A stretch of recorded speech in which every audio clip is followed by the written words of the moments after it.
প্রতিদিনের রান্নাবান্না সবার তো সব সময় থাকে। তো আজকে আমি কি রান্না করছি সেটা আপনাদের শেয়ার করব। হ্যালো এভরিওয়ান, আসসালামু আলাইকুম। আর ভিডিওর শুরুতে একটা স্টিকার লাগিয়ে দিয়েছি, সেটা দেখতেই পাচ্ছেন। এটা হচ্ছে আমাদের বর্ষা চৌধুরী আপুর লাইফে আমার মনে হয় কিছু একটা প্রবলেম চলছে, সেটাই আমি আপনাদের সাথে একটু কথা বলবো আর কি।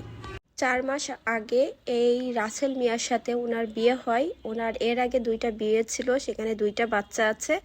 আর ওনার এক হাজব্যান্ড, ফার্স্ট হাজব্যান্ডটা উনি ডিভোর্স করে, পরের হাজব্যান্ডটা ওনার মারা যায়।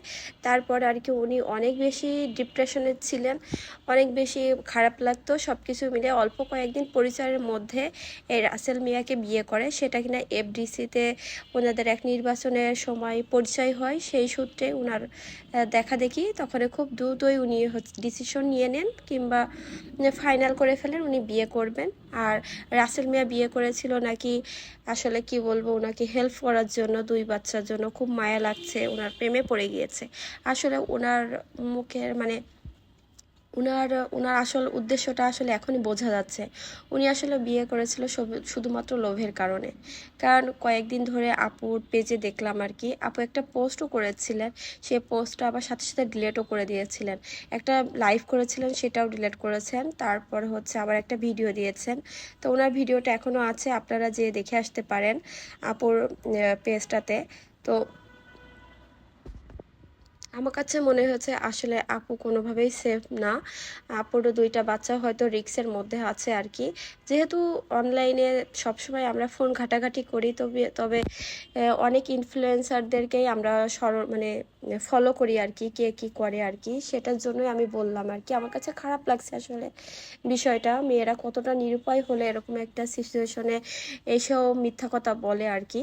তো ওনাকে অনেক ধরনের থ্রেট দিয়েছিল। আপু একটা অডিও করেছিল, পাবলিশ করেছিল, সেটাও ডিলিট করে দিয়েছে। সেখানে থ্রেট দিচ্ছিলেন রাসেল মিয়া যে ওনাকে টাকা দিতে হবে, উনি সিনেমা বানাবে, সেখানে বেশ কিছু টাকা লাগবে। তো আপু বলেছিল সিনেমা বানানোর পর তুমি যদি আমাকে ছেড়ে চলে যাও, তখনও বলেছে না, আমি কোরআন শরীফ ছুঁয়ে কসম দিব আমি যাব না। তবে দেখেন আপু কতটা রিস্কের মধ্যে ভয় পাচ্ছে যে ওনাকে টাকা দেওয়ার পর হয়তো বা উনি ছেড়ে চলে যাবে, আর উনি 2টা বাচ্চা নিয়ে আবারও বিয়ে করার ডিসিশনটা নিয়েছেন। তবে আমার কাছে মনে হচ্ছে ওনার এই বিয়ের ডিসিশনটা আসলে কখনোই ঠিক হয়নি। তবে হ্যাঁ, বিয়ে কেন করতে হবে না, জীবনটা থেমে থাকবে না, লাইফ কারোর জন্য কখনোই থেমে থাকে না। ওনার হাজব্যান্ড মারা গিয়েছেন তো কি হয়েছে, অবশ্যই লাইফ চালিয়ে নিয়ে যেতে হবে আর কি।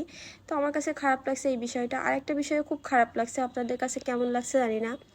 কলকাতার ওই যে মৌমিতা ডক্টর, যে ইন্টার্নি করতে যে নিজের কর্মস্থলে যে মর্মান্তিকভাবে নিহত হলো, তাকে যে কতটা কঠিনভাবে মারা হয়েছে, এই জিনিসটা আমাকে খুব বেশি নাড়া দিয়েছে। মেয়েরা কোথাও সেফ না, কোথাও কোনো কারোর কাছে কোনো আস্থা পায় না। মানে খুবই খারাপ লাগে। আমাদের সমাজটা এখনো পর্যন্ত উন্নত হলো না আর কি। কিছুই করার নেই। আমাদের কি করার আছে, সবাই সাবধান হওয়ার দরকার আছে, আর আল্লাহর কাছে সবসময় সাহায্য চাওয়ার দরকার আছে। একমাত্র আল্লাহই পারেন আমাদের সব কিছু থেকে, সব বিপদ আপদ থেকে আমাদেরকে হেল্প করতে আর কি। তো যেটা ফার্স্টে বলছিলাম, আজকে আমি কি রান্না করব সেটাই আপনাদের সাথে শেয়ার করছি আর কি। সেটার জন্য আমি তো রান্না করা শুরু করে দিয়েছি, দেখতেই পেয়েছেন। আমি এখানে রান্না করছি, আজকে ছোলার ডাল রান্না করব। যেহেতু শানের আব্বু হচ্ছে রুটি খাই দুপুরে, আর আসলে সেইভাবে তো খাওয়া দাওয়া করে না, রাত্রে সেইভাবে খায় না, শুধু দুপুরে মাত্র রুটি খায়। তো রুটির সাথে যে খাবারগুলো যায় সেগুলোই ও দিতে বলে। তো এখানে আমি পেঁপে ভাজিটা করে নিচ্ছি। পেঁপে ভাজিটা আবার খুব পছন্দ করে রুটির সাথে খেতে। তো এখানে খুব সিম্পলভাবে আমি এই ভাজিটা করি আর কি। তো শুধু দেখতে পেলেন হালকা একটু পেঁয়াজ মরিচ দিয়ে, আদা দিয়ে একটু ফ্রাই করে নিচ্ছি তেলের মধ্যে। এখানে একটু লবণ দিব আর একটু হলুদ দিব আর কি।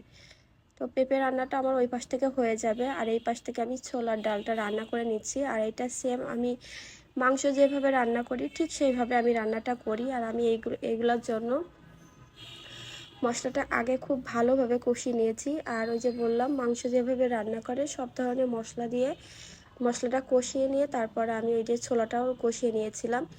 এখন আর একটু পানি দিলাম, এটা দিয়ে আর একবার কষিয়ে নিব, যেহেতু আমি আগের দিন ভিজিয়ে রাখতে ভুলে গিয়েছিলাম। সরি, আমার ঠান্ডা লাগছে আর কি।